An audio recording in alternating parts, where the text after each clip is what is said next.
সবাইকে নতুন ভিডিওতে স্বাগতম। আরেকটি ছোট্ট ভিডিও নিয়ে চলে আসলাম আপনাদের মাঝে। আশা করছি সবার ভালো লাগবে।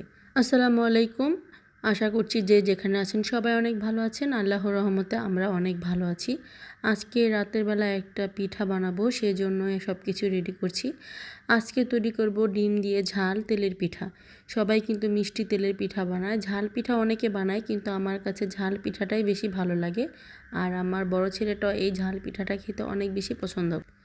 তাই আজকে ওর জন্যই ঝাল পিঠা তৈরি করব। চালগুলো আমি অনেক আগে ভিজিয়ে রেখেছিলাম। এখানে আমি চালের গুঁড়া ভিজিয়ে রেখেছিলাম। এখন একটা হ্যান্ড ব্লেন্ডার দিয়ে একটু ব্লেন্ড করে নিলাম, আর সাথে একটু আটা দিয়েছি যাতে পিঠাটা একেবারে শক্ত না হয়, একটু সফট থাকে, তাহলে খেতে ভালো লাগবে। আর এখানে আমি সব কিছু রেডি করে নিয়েছি। 3টা ডিম নিয়েছি। এখানে পেঁয়াজ, কাঁচামরিচ, ধনিয়া পাতা, লবণ, হলুদের গুঁড়া, মরিচের গুঁড়া, আদা রসুনের পেস্ট, পরিমাণ মতো সব কিছু নিয়েছি। এখন আমি পিঠার ডোটা তৈরি করে নেব। এই পিঠার ডোটা কিন্তু তৈরি করা একেবারেই সহজ। হাতের কাছে সব কিছু নিয়ে নিলে সময় লাগে না। এই তো আমার পিঠার যে ডোটা, এটা মোটামুটি ভালোই শক্ত ছিল। এখন আমি এখানে সব কিছু দিয়ে দিচ্ছি, পেঁয়াজ, কাঁচামরিচ, তারপরে সব মশলা টশলা যা আছে সব কিছু দিয়ে দিলাম। এরপর ডিমগুলো ভেঙে দিয়ে দিব, আর লবণটা চেক করে নেব, যদি লাগে আবার অল্প একটু দিয়ে দেব। এখানে আমি হাফ কেজিরও কম নিয়েছি। হাফ কেজি চাল নিলে এখানে 4টা ডিম দিতাম, যেহেতু হাফ কেজির কম চাল সেজন্য 3টা ডিম দিয়েছি। আর এই পিঠার মধ্যে ডিম বেশি দিলেই খেতে ভালো লাগে। এখানে যদি আরও 2টা ডিম দিতাম পিঠাটা আরও বেশি মজা লাগতো। আমার ঘরে 3টা ডিম ছিল, আমি 3টা ডিম দিয়ে বানিয়ে নিলাম। এখন সুন্দর করে পিঠার ডোটা তৈরি করে নিচ্ছি।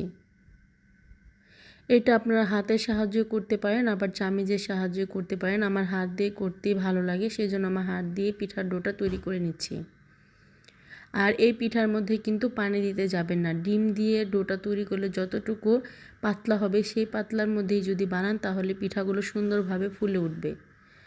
আর আমার পিঠার ডোটার থিকনেসটা যতটুকু ছিল ততটুকু থাকলে, আর ডিমটা দিলে যতটুকু পাতলা হবে তাতেই হয়ে যাবে।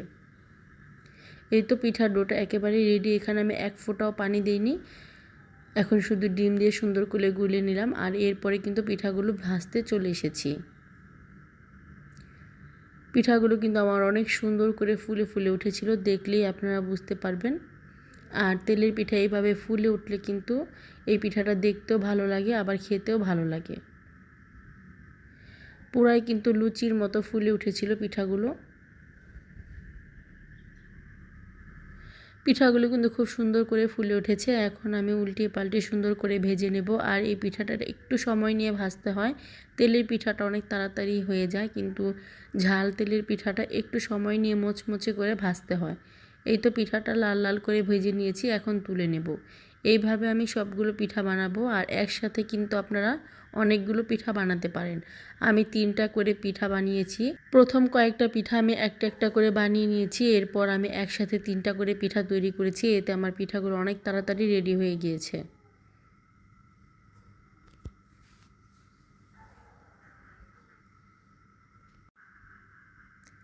দেখতেই পাচ্ছেন পিঠাগুলো খুব তাড়াতাড়ি ফুলে উঠছে, আর একেবারে তাড়াতাড়ি লুচির মতো ফুলে উঠবে।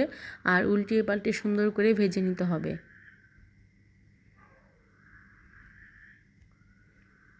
এই তো এইভাবে আমি 3টা করে পিঠা একসাথে ভেজে নিয়েছি, আর সবগুলো পিঠাই কিন্তু ফুলে ফুলে উঠেছিল। এখন মোচমোচে করে ভেজে ভেজে তুলে রাখবো। এইভাবে পিঠা তৈরি করলে কিন্তু অনেকগুলো পিঠা একসাথে তৈরি করা যায়। আর দেখতেই পাচ্ছেন অনেকগুলো পিঠা আমি তৈরি করে ফেলেছি। পিঠা বানানো আমার শেষ হয়ে গিয়েছে।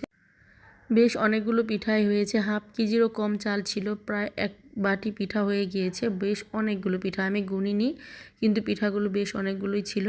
এই তো একটা প্লেটে এখন সুন্দর করে আমি পরিবেশন করে দিচ্ছি, আমার বাচ্চারা খাবে। আর বাড়িতে কিন্তু আজকে আমি আর আমার 2 ছেলে আর আপনাদের ভাইয়ের 4 জনই আমাদের জন্য পিঠাগুলো বানিয়েছি। অল্প কিছুই বানিয়েছি যাতে আমাদের হয়ে যায়। এই তো একটা পিঠা আমি ভেঙে দেখাচ্ছি, দেখতেই পাচ্ছেন পিঠাগুলো কিন্তু খুব সুন্দর করে ফুলেছিল। একবারে ভিতরে কোনো কাঁচা নেই, একবার সুন্দরভাবে রান্না করা হয়েছে ভিতরটা। এখন আমরা সবাই মিলে পিঠাটা খেয়ে নেব। আমার এই ছোট ছোট ভিডিওগুলো যদি আপনাদের কাছে ভালো লেগে থাকে তাহলে আমার ইউটিউব চ্যানেলটা সাবস্ক্রাইব করে দিবেন।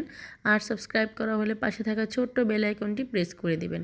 তাহলে আমি নতুন নতুন ভিডিও ছাড়ার সাথে সাথে আপনাদের কাছে নোটিফিকেশন চলে যাবে, আপনারা আমার ভিডিওটি দেখে নিতে পারবেন। এই তো আমার বাচ্চারা এখানে খেয়ে নিচ্ছে, সাথে আমিও ওদের সাথে খেয়ে নিচ্ছি। আজকে এ পর্যন্তই। আল্লাহ হাফিজ। আসসালামু আলাইকুম।